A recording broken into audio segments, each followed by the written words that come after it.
CE 8481 Strength of Material Laboratory Determination of tensile strength of a given steel specimen.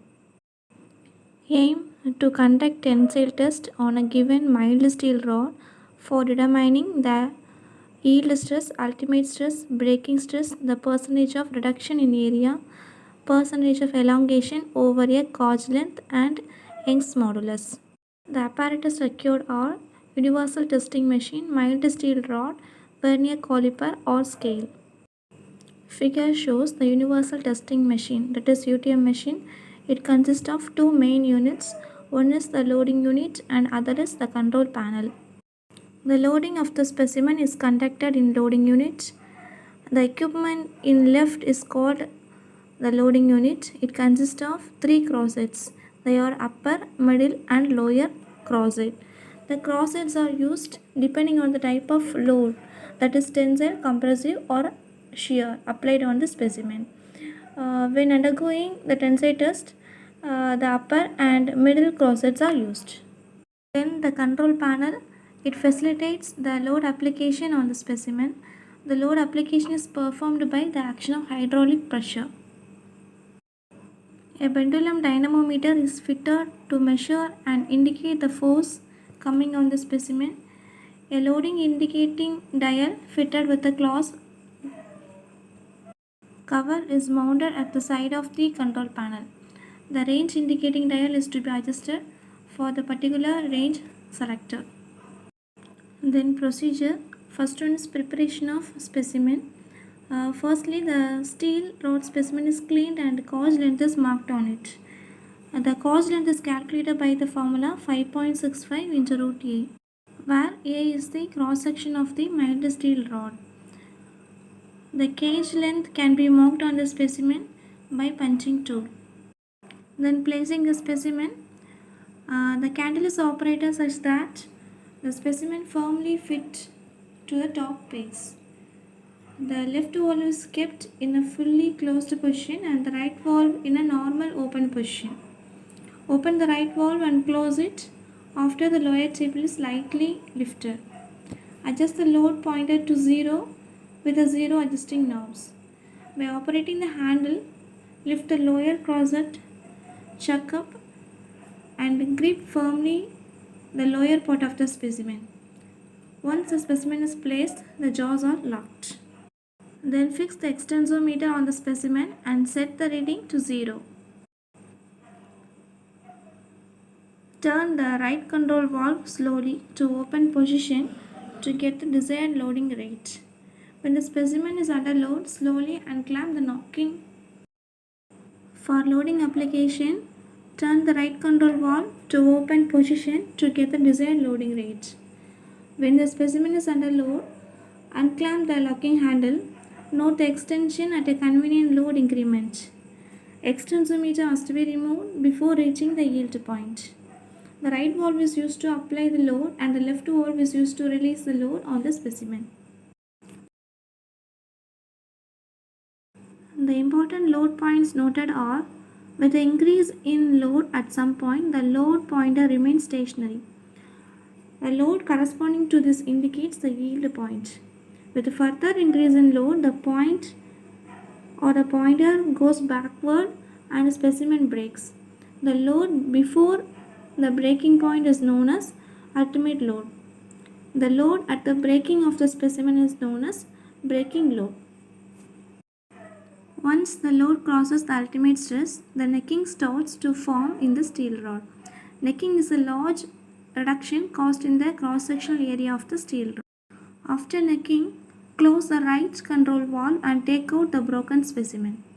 Open the left control valve to pump the oil back.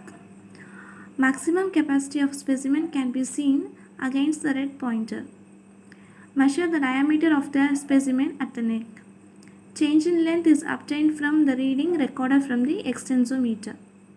Then the stress strain diagram is drawn. After breakage, close the right control valve and take out the broken specimen. Open the left control valve to pump the oil back. The maximum capacity of the specimen can be seen against the red pointer. Measure the diameter of the specimen at the neck. Change in length is obtained from the reading recorded from the extensometer. And then stress strain diagram is the formula used in the tensile strength of mild steel rod is the original area of the rod, that is pi d naught squared by 4, where d naught is the original diameter of the mild steel rod.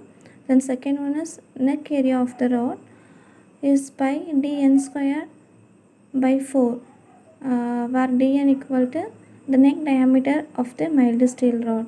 Both are measured in the mm square. Then while testing the specimen, we observe the yield load, ultimate load and breaking load. In tabulation, we need to find out the length, diameter and area of the specimen. From the three values, we calculate the percentage of elongation in length and the percentage of reduction in area. A stress strain diagram is a plot of strain versus stress. This diagram gives us the behavior of the material and the material properties. Each material produces a different stress strain diagram. Strain is the ratio of change in length to the original length of the specimen. Then stress at different values of strains is also determined. That is stress equal to the given load by the cross-sectional area of the mild steel rod. With different values of stress and corresponding strain, the stress strain graph is plotted. A stress strain diagram is a plot of strain versus stress. This diagram gives us the behavior of the material and the material properties. Each material produces a different stress strain diagram. Strain is the ratio of change in length to the original length of the specimen. Then stress at different values of strains is also determined. That is stress equal to the given load by the cross-sectional area of the mild steel rod. With different values of stress and corresponding strain, the stress strain graph is plotted. Length of the mild steel rod is noted as 300 mm and the final reading after necking is noted as 305 mm, and the diameter of the steel rod is 8 mm and the final diameter after the elongation is noted as 5 mm. From that area, percentage of elongation, percentage of reduction are noted as the initial area 50.265 mm square, final area 19.635 mm square. Then percentage in elongation is 1.66, percentage of reduction is 60.937. Then the load, that means the yield load, is noted as 32,260 Newton. The ultimate load is noted as 37,100 Newton and the breaking load is noted as 37,800 Newton. A calculation, the yield stress is noted as the yield load by area of the steel rod. It is 641.79 Newton per mm square. The ultimate stress is the ultimate load by area of the steel rod. It is 737.72 Newton per mm square and the breaking stress is 752.01 Newton per mm square. And the stress is nothing but the yield stress is 641.79 Newton per mm square. The strain is calculated as change in length by original length is 0.017 and the Young's modulus is 37,752.35 Newton per mm square. From the tensile test in UTM testing machine, the yield stress of mild steel bar, ultimate stress, breaking stress and the Young's modulus of the bar are found.